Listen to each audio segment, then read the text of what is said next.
Be ready. 5 seconds.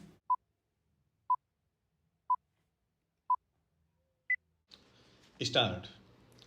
Honorable members, cost of medical treatment pushes the poor families into financial crisis. In order to protect them from this crisis, world's biggest healthcare scheme, Ayushman Bharat Yojana, has been implemented, providing health protection cover to 50 crore poor people. Under this, so far, about 26 lakh poor patients have availed treatment in hospitals. In order to provide medicines at affordable rates, 5,300 Jan Aushadhi Kendras have also been opened. It is our endeavor to provide medicines at affordable rates to people residing in far-flung areas through these Jan Aushadhi Kendras. The objective is to set up about 1.5 lakh health and wellness centers in all rural areas by 2022. So far, about 18,000 such centers have already been operationalized. Our countrymen can learn a lot from tribal communities.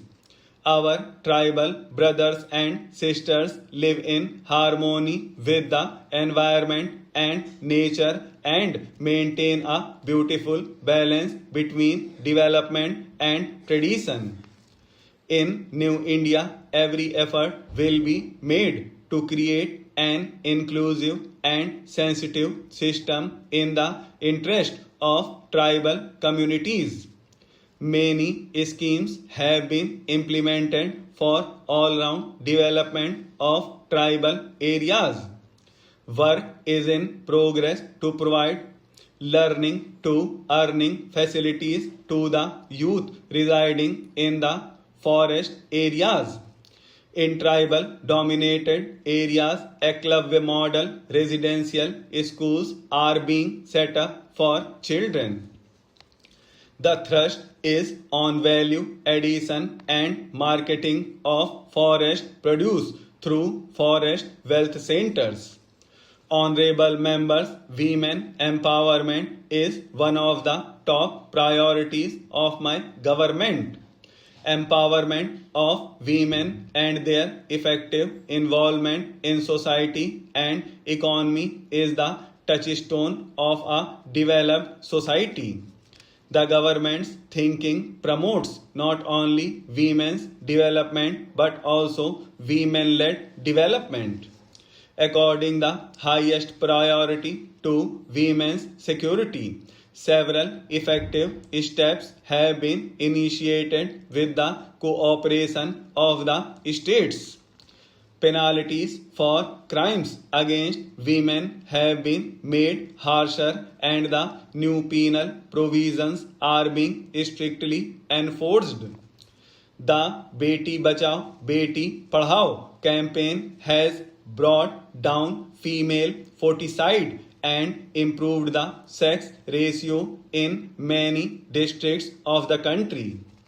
Rural women are the biggest beneficiaries of freedom from smoke through Ujjwala Yojana, vaccination through Mission Indradhanush, and free electricity connections under Saubhagya Yojana. Women are also being given priority in the registration of houses built under Pradhan Mantri Awas Yojana in the rural areas. Nearly 2 crore new houses will be built. Honorable members, facilities for the women workers in the unorganized sector are also being augmented. Self-employment opportunities are being made available to rural women through Rashtriya Ajivika Mission. Under the Rashtriya Ajivika Mission, loans amounting to more than rupees 2 lakh crore have been disbursed so far to 3 crore women in rural areas. My government is committed to make women equal stakeholders in the country's development and prosperity. Efforts will be made in collaboration with industry and corporate sector to provide better employment opportunities to women. In addition, in government procurement, priority will be given to those enterprises where women's participation in the workforce is more than the prescribed limit. To secure equal rights for every sister and daughter in the country, eradication of social evils like triple talaq and nikah halala is imperative. I would urge all the members to cooperate in these efforts to make the lives of our sisters and daughters better and dignified. Honorable members, our young generation must have a meaningful participation in the building of New India. In the last 5 years, attempts have been made for developing the skills of the youth, providing them financial support for startups and self-employment, and making available adequate number of seats for higher education. The amount of scholarship has also been increased by 25%. The government has made provision of 10% reservation for youth from economically weaker section of the general category. This will enable them to get more opportunities in employment and education. To enable the youth of all strata of society to fulfill their dreams, timely provision of financial resources is being emphasized. The impact of Pradhan Mantri Mudra Yojana has been felt on a big scale. Under this scheme, about 19 crore loans have been disbursed for self-employment. An effort will now be made to cover 30 crore people by expanding this scheme. A facility for entrepreneurs to avail loan up to rupees 50 lakh without any guarantee will also be introduced. Apart from this, new employment opportunities will be generated through appropriate policies in sectors which have the potential to accelerate the economy. Today, India has joined the league of countries with most number of startups in the world. To improve the startup ecosystem, the government is simplifying the rules. This campaign will be further expedited. Our goal is to establish 50,000 startups in the country by 2024. Research is being encouraged in higher educational institutions. To further strengthen this effort, it is proposed to establish a national research foundation to encourage cooperation among different institutions for higher education. Questions of equity apart the mode and scale of subsidizing has had two effects.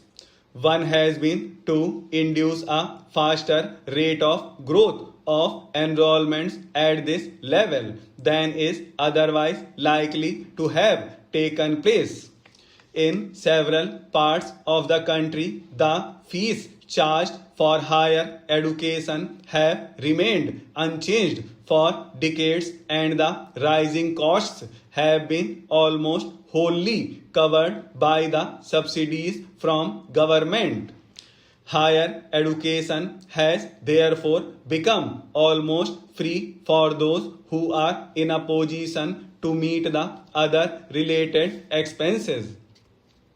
The other effect has been to encourage in this sphere, particularly in the last decade, a kind of entrepreneurship with little commitment to the goals of higher education, where the rate of subsidy is high and the rest of the expenditure can be almost wholly covered by fees collected from students. A college can be started and run with very little exertion on the part of the sponsors.